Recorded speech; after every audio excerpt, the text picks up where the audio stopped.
Saudi বালকে Gazipur চৌরাস্তা মূল পয়েন্টের এখান থেকে ভাড়াটে শিরাক্ষীরা যেভাবে মারধর করতেছিল সেই ভিডিও ধারণ করতে গিয়েছিলেন আমাদের গাজীপুরের প্রতিবাদী সাংবাদিক দৈনিক প্রতিদিনের কাগজের প্রতিনিধি মোহাম্মদ আসাদুজ্জামান তুহিন ভাই।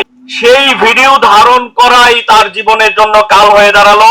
প্রাণ রক্ষার্থে একটি চায়ের দোকানে আশ্রয় নেয়, তারপর সেখানে গিয়েও তাকে যেভাবে এলোপাথারি ভাবে চাপাতি দিয়ে হামলা করা হয়েছে, তাকে কোনো হয়েছে, তার সারা শরীরে দাগ রয়েছে, এভাবে নৃশংসভাবে অযোগ্য। এটা মধ্যযুগীয় কায়দাকেও হার মানায়। যে যার মতো ভূমি দস্যুপনা, যে যার মতো চোরা কারবারি, যে যার মতো কারবারি সব ওপেন এবং নিরাপদে নিশ্চিন্তে তারা করে যেতে পারবে এবং সাম্রাজ্যের বিপুল সাম্রাজ্য এই দেশে প্রতিষ্ঠা করতে পারবে এবং এই দেশের যুব সমাজকে ধ্বংস করতে পারবে।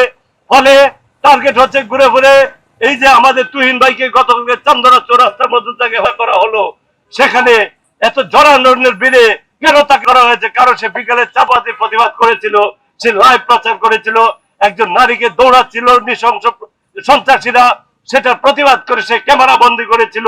এই ক্যামেরা বন্দি করা, এই প্রতিবাদ করা, এই জুলুম নৃশংস শাসকদের বিরুদ্ধে লড়াই করায় তার কাল হয়েছে।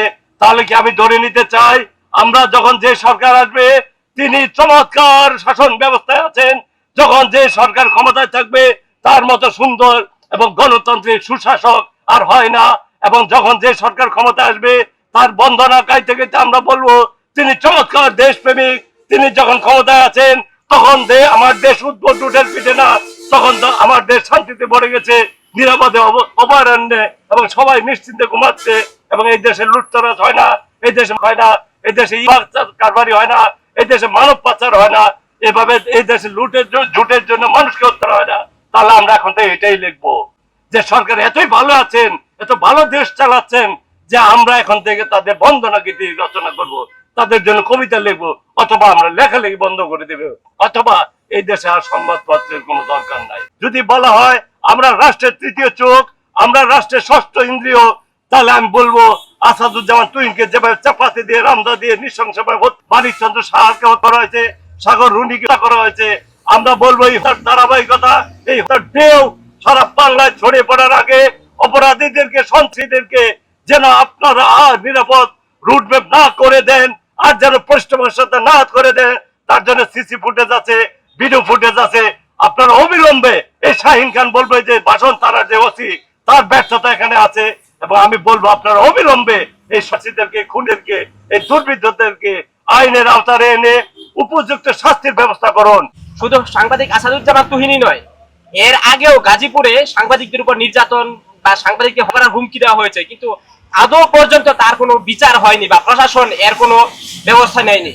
আমরা দেখেছি আমাদের এখানে হচ্ছে গাজীপুর সাংবাদিক পরিষদের সভাপতি মুজাহিদ ভাইকে কিছুদিন পূর্বে শ্রীপুরে এইভাবে তার বিরুদ্ধে স্লোগান দেওয়া হয়েছে, একটা মুজাহিদ দৈরা দৈরা জবাই কর। তারপরেও কি প্রশাসন কি এর বিরুদ্ধে কোনো পদক্ষেপ নিতে পেরেছে?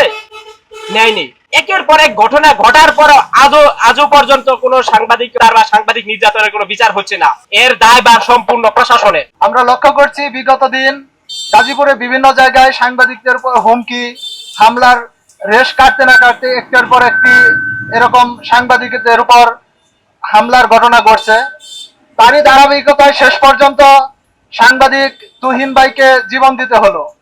গাজীপুরের প্রাণকেন্দ্র চৌরাস্তার মতো একটি জায়গায়, এরকম জনবহুল জায়গায় একজন সাংবাদিককে যেভাবে, সেখানে আমরা নিতান্তই শুধু সাংবাদিকরা না, দেশের সর্বস্তরের জনগণ যে নিরাপত্তাহীনতায় ভুগছি, এ কি শুধু সাধারণ জনগণের দায়ভার? প্রশাসন কি এর জন্য কোনো দায় নিতে রাজি না? এ দায় কি প্রশাসনের উপর বর্তায় না? প্রশাসন কি জনগণের নিরাপত্তা নিশ্চিত করতে পেরেছে? এই প্রশ্ন রইল প্রশাসনের নিকট। স্বরাষ্ট্র উপদেষ্টা মোহাম্মদ জাহাঙ্গীর আলম 2024 সালের আগস্টের মাঝামাঝি সময়ে বাংলাদেশ যখন ট্রমার মধ্যে ছিল ওই সময়টাতে দায়িত্বভার গ্রহণ করেছেন, তবে আইন শৃঙ্খলা পরিস্থিতি কিন্তু তিনি উন্নতি করতে পারেননি।